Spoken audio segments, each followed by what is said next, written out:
There is a wisdom gap. A lot of people have knowledge, but not everyone has wisdom. And I want you to remember that no matter what you do, no matter what your focus is, no matter what you're involved with, you are working to develop wisdom in that category. When you first approach something, there's a lot of detail that you can learn. There's a lot you can see. There's a learning curve, and that will take you some time.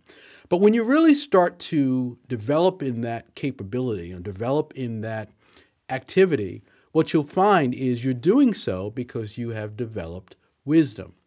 You know things that are intuitive. You know things that are between the lines. You know things that other people write about, but you know it at a deep level. It's like when you're selling or marketing or building a business. You can write something as a plan. You can put it down on paper. But once you get outside and you start knocking on doors and you start having conversations and you start marketing your product and you start interacting with customers, you'll realize that there's a lot of wisdom that you gain in that process that you would have never been able to understand on paper.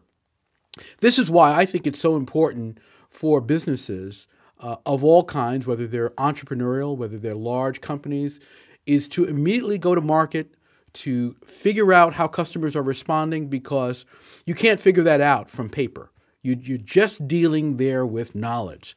So if you're working on a project, you're working on something right now, remember that. Get that knowledge into activity. And that activity is going to help you understand more about what you're doing, and you're going to start to develop wisdom, and you're going to close that wisdom gap.